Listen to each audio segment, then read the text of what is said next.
بیوی اگر جو ہے وہ راشن وغیرہ شوہر سے چھپا کر اپنے گھر والوں کو، بھائی وغیرہ کو، بہن کو، کسی کو دیتی ہے تو کیا یہ شوہر کے ساتھ اور بچوں کے ساتھ زیادتی؟ یہ تو زیادتی کیا، یہ تو ناجائز کام ہے، اور یہ بھی ظلم ہی ہے شوہر کے ساتھ جو بلا اجازت اس طرح کی چیزیں وہ کسی کو آگے دینا۔ بات چیز ہوتی ہے کہ جو اجازت کے زمرے میں آتی ہیں کچھ نہ کچھ اس کی اجازت شوہر کی طرف سے ہی موجود ہوتی ہے۔ جیسے ہمارے یہاں نارمل کچھ صدقہ کرنا، کچھ ایسی چیزیں، یہ بھی لوگوں کی مختلف آمدنی پر ہو سکتا ہے کہ کسی کی آمدنی کم ہے، کسی کی زیادہ ہے۔ کسی کے یہاں خواتین باہر جاتی ہیں، مارکیٹ میں بھی کچھ خرید و فروخت کرنے گئیں اور وہیں پر جا کر اگر انہوں نے کچھ صدقہ کر دیا، فقراء پہ تصدق کر دیا تو اس کی اجازت ہوتی،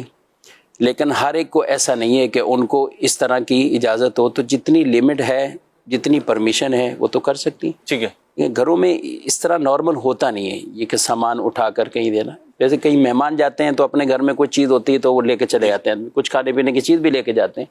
تو اس کا دار و مدار اسی پر ہی ہے کہ کتنی ان کو اجازت ہے، اور اگر اجازت نہیں ہے اور بالخصوص جس پیرائے میں یہ سوال کیا گیا ہے تو یہ تو پھر جائز نہیں۔ ٹھیک ہے مفتی صاحب، یہ تو آپ نے ایک شرعی جواب تو آپ نے ارشاد فرما دیا۔ یہ ایک پہلو اور بھی میں چاہوں گا کہ اس کی بھی وضاحت ہو جائے لگے ہاتھوں، کہ بعض اوقات بیوی کو یا اس کے گھر والوں کو اذیت دینا مقصود ہوتا ہے، خود ویل آف ہے، ماشاءاللہ کھاتا پیتا ہے اور اسے کوئی پرابلم بھی نہیں ہے، کسی اور کو دے دو، اپنے بھائی کو نہیں دینا، اپنی بہن کو نہیں دینا، اپنی ماں کو نہیں دینا، تو یہاں پہ شوہر کو کیا نصیحت کریں گے؟ فقہی مسئلہ تو آپ نے بیان فرمایا۔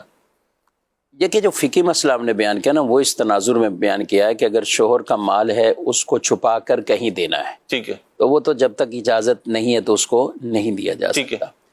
جہاں تک یہ ہے تو اسلام کی تو پہلی ترجیح اور فوقیت ہی یہی ہے کہ اگر شوہر واقعی ہی اس پوزیشن میں ہے کہ ماشاءاللہ کہ اچھا ہے پیسوں کے اعتبار سے بھی، اور اس کے ارد گرد چاہے اس کے بہن بھائی ہیں یا اور کوئی قریبی رشتہ دار ہیں کہ وہ اس حالت میں ہیں، تو اس کو تو چاہیے کہ وہ ادھر ادھر اگر خرچ کر رہے ہیں تو اپنے رشتہ داروں پر زیادہ کریں۔ بلکہ ایک حدیث پاک بھی ہے کہ اس آدمی کا صدقہ ہی اللہ قبول نہیں فرماتا جو اپنے قرابت داروں کو چھوڑ کر آگے صدقہ کر رہا ہوتا ہے، یعنی جس کا صدقہ ہی قبول نہ ہو رہا ہو،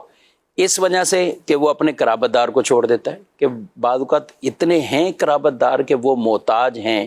ہر طرح کی پریشانیوں میں بھی ہیں، لیکن ان کو چھوڑ کر آگے صدقات کرتے ہیں۔ اس سے زیادہ ثواب تو اس کا ہی ہے نا کہ ڈبل ثواب حاصل کریں کہ آپ اپنے رشتہ داروں کو دیں، تو جس میں صلہ رحمی کا بھی ثواب آپ کو حاصل ہو جائے، صدقے کا بھی ثواب حاصل ہو جائے۔